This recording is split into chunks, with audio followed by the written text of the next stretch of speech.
সুদূৰ লাডাখত উৰিল অসমৰ বিজয় নিশান। নৱম পেঞ্চাক চিলাত ফেডাৰেশ্যন কাপত অসমৰ পদক জয়। প্ৰেৰণা হাজৰিকা আৰু খেম কুমাৰী প্ৰধানে আজৰিলে সোণ। অসম পেঞ্চাক চিলাত সন্থাৰ শুভেচ্ছা। যোৱা 2ৰ পৰা 4 আগষ্টলৈ লাডাখত অনুষ্ঠিত হয় নৱম সংখ্যক পেঞ্চাক চিলাত ফেডাৰেশ্যন কাপ 2025-2026। এই ৰাষ্ট্ৰীয় পৰ্যায়ৰ প্ৰতিযোগিতাত সমাৱেশ ঘটিল 36খন ৰাজ্যৰ 1000ৰো অধিক খেলুৱৈৰ। ছিনিয়ৰ শাখাত অসমক প্ৰতিনিধিত্ব কৰিলে প্ৰেৰণা হাজৰিকা, খেম কুমাৰী প্ৰধান আৰু লাকি দাসে। দুৰ্দান্ত প্ৰদৰ্শনেৰে অসমক 2টাকৈ সোণৰ পদকৰ উপহাৰ দিলে গোলাঘাটৰ প্ৰেৰণা হাজৰিকা আৰু ধেমাজিৰ খেম কুমাৰী প্ৰধানে। উল্লেখ্য যে বিগত নেশ্যনেল গেমছত পদক জয় কৰাৰ উপৰি অসম চৰকাৰৰ তৰফৰ পৰা প্ৰেৰণা আৰু খেম কুমাৰীয়ে লাভ কৰিছিল চৰকাৰী চাকৰি। প্ৰায় 6টা বছৰ ধৰি নিৰৱচ্ছিন্নভাৱে অসমৰ পেঞ্চাক চিলাত ক্ষেত্ৰৰ সৈতে জড়িত হৈ থাকি ৰাজ্যলৈ গৌৰৱ কঢ়িয়াই অনাৰ বাবে শুভেচ্ছা জ্ঞাপন কৰিলে অসম পেঞ্চাক চিলাত সন্থাৰ সম্পাদক লক্ষ্যজিৎ দলে।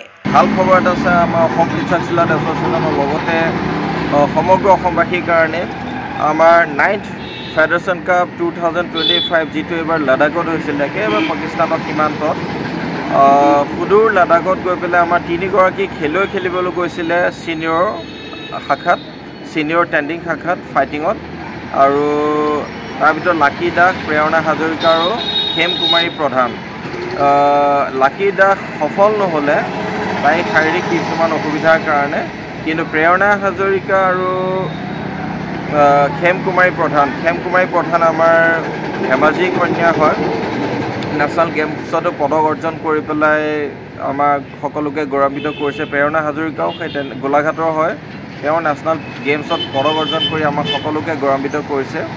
গতিকে 2 অসম কন্যাই, যাৰ কাৰণে আমি আছাম পেঞ্চাক চিলাত এছ'চিয়েশ্যন গৌৰৱান্বিত। তেওঁলোকে লাডাখত 9th ফেডাৰেশ্যন কাপ খেলিবলৈ গৈ পেলাই সোণৰ পদক অৰ্জন কৰি পেলাই আমাক সকলোকে পুনৰবাৰ গৌৰৱান্বিত কৰিছে।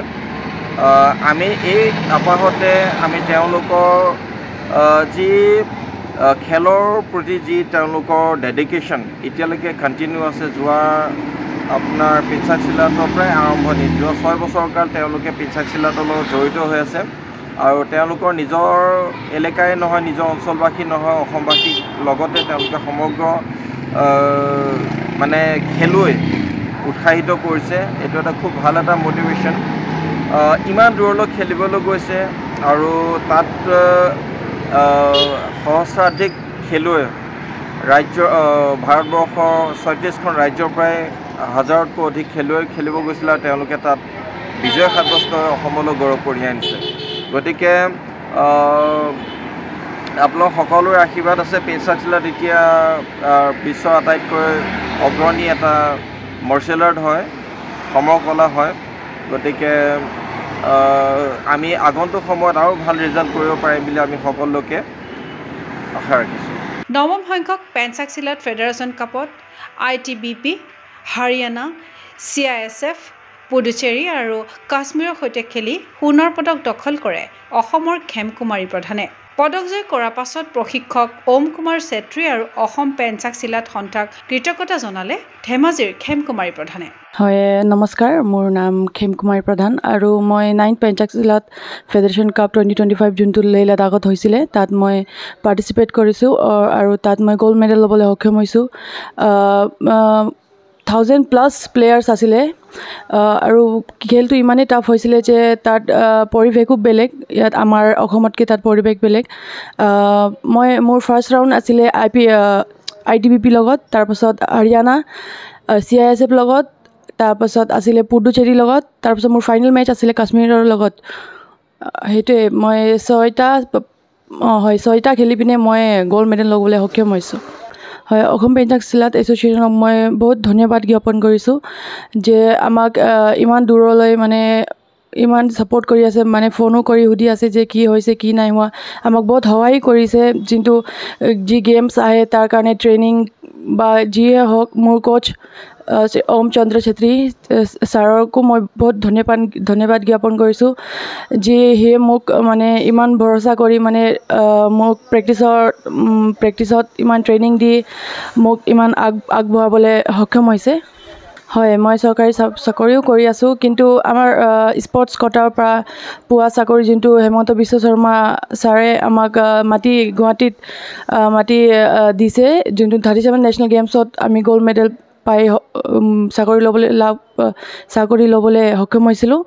তাৰপাছত এতিয়া মানে ডিউটি কৰিবলৈ মানে এতিয়া দৰকাৰ নাই, মানে যেতিয়ালৈকে আমি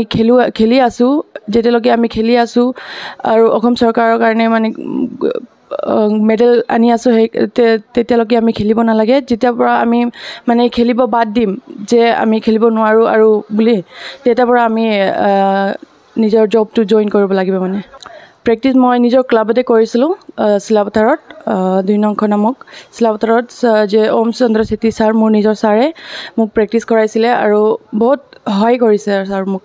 আৰু আহি আছে চাউথ এছিয়ান ইউথ গেমছ আহি আছে, তাৰ কাৰণেও এতিয়া আমি বহুত কষ্ট কৰিব লাগিব। এইটো যোনটো হ'ব, এইটো বহুত টাফ হ'ব। ইয়াততো মেক্সিমাম 5000+ ষ্টুডেণ্ট আহিব, বাহিৰৰ পৰাও আহিব। তাৰ কাৰণে আমি চেষ্টা কৰিম যে আমি গ'ল্ড মেডেল আনি আছাম পেঞ্চাক চিলাট এছ'চিয়েশ্যনৰ নাম উজ্জ্বল কৰিব পাৰিম। হয়, মোৰ ফেডাৰেশ্যন কাপ এতিয়া প্ৰথমবাৰ হয়। যিটো প্ৰেৰণা মোতকৈ অলপ ছিনিয়ৰ, তাই 2টা ফেডাৰেশ্যন কাপ আগতো খেলিছিলে। ইফালে প্ৰতিযোগিতাখনত হাৰিয়ানা, চণ্ডীগড়, কাশ্মীৰ CISFৰ সৈতে খেলি সোণ জিকিলে গোলাঘাটৰ প্ৰেৰণা হাজৰিকাই। লাডাখত সোণ জিনি মঙলবাৰে গুৱাহাটীত উপস্থিত হোৱাৰ পাছতে প্ৰশিক্ষক গগন চন্দ্ৰ বড়ো আৰু অসম পেঞ্চাক চিলাট সন্থাক ধন্যবাদ জনালে প্ৰেৰণাই। হয়, নমস্কাৰ। পোনপ্ৰথমে মই আছাম পেঞ্চাক চিলাট ফেডাৰেশ্যনৰ সমূহ সদস্যলৈ আৰু মোৰ প্ৰশিক্ষক গগন চন্দ্ৰ বড়ো ছাৰলৈ ধন্যবাদ জনাইছোঁ। আৰু তাত লাডাখত আমাৰ 9 পেঞ্চাক চিলাট ফেডাৰেশ্যন কাপ অনুষ্ঠিত হৈছিলে। তাত 2 তাৰিখৰ পৰা 4 তাৰিখলৈকে আগষ্টৰ, আৰু যথেষ্টখিনি ভাল লাগিছিলে আৰু বহুত ঠাণ্ডা আছিলে, ধুনীয়া পৰিৱেশ আছিলে। আৰু তাত বহুত 1000তকৈ ওপৰত ষ্টুডেণ্ট হৈছিলে। মই হাৰিয়ানা, চণ্ডীগড়, কাশ্মীৰৰ লগত 2খন খেলিছিলোঁ আৰু CISF। যথেষ্টখিনি কষ্ট হৈছিলে আমাৰ তাত গৈ। প্ৰথম দিনাখনেইতো আমাৰ অক্সিজেনৰ যথেষ্টখিনি অসুবিধা হৈছিলে, আৰু তাৰ ভিতৰত আমি যথেষ্ট কষ্ট হৈছিলে খেলোঁতে, আৰু খেলিও বহুত ভাল লাগিলে।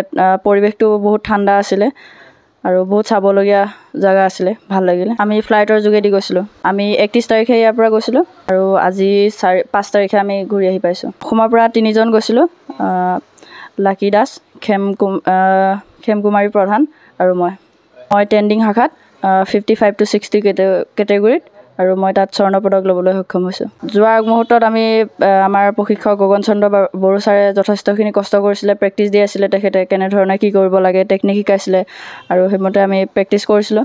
বহুত ভাল। আমি আছাম পেঞ্চাক চিলাট ফেডাৰেশ্যনৰ পৰা একো পোৱা নাই বুলি ক'বই নোৱাৰি, চব পাইছোঁ আমি। তাৰ পৰা বহুত জেগাও চাব পাইছোঁ, আমাৰ চৰকাৰীভাৱে যিখিনি সুবিধা সকলোখিনি পাইছোঁ। খেলা ধূলাৰ ক্ষেত্ৰত কেনেধৰণে আগবাঢ়িব লাগে আমি সকলো পাইছোঁ। এতিয়া south Asian Pencak silat games আহি আছে, তাৰ কাৰণে আকৌ চাগে কিবা ট্ৰায়েল দিব লাগিব। ক্ৰীড়া অনুৰাগীৰ আশা, অসমৰ পেঞ্চাক চিলাট খেলুৱৈৰ এই বিজয় যাত্ৰা হওক অপ্ৰতিৰোধ্য। অসম পেঞ্চাক চিলাট সন্থাৰ বলিষ্ঠ নেতৃত্বত বিশ্ব পেঞ্চাক চিলাটৰ মানচিত্ৰত খোদিত হওক অসমৰ খেলুৱৈৰ নাম। চিন্ময় বৰাৰ প্ৰতিবেদন, গো স্পৰ্টছ এনি। ফিজিকেল এডুকেশ্যন বিষয়ত ডিগ্ৰী পাঠ্যক্ৰমৰ কাৰণে অসম তথা উত্তৰ পূৰ্বাঞ্চলৰ প্ৰথমখন শিক্ষানুষ্ঠান অভিৰুচি ইনষ্টিটিউট অৱ ফিজিকেল এডুকেশ্যন। 2 বছৰীয়া ফিজিকেল এডুকেশ্যনৰ BPEd পাঠ্যক্ৰম আৰু 4 বছৰীয়া BPES পাঠ্যক্ৰমৰ বাবে নামভৰ্তি চলি আছে। বিতংকৈ জানিবৰ বাবে আজি যোগাযোগ কৰক। যোগাযোগৰ নম্বৰসমূহ হৈছে 9435100098, 700222 33540, 88765210998, ৱেবছাইট www.aipguwahati.in।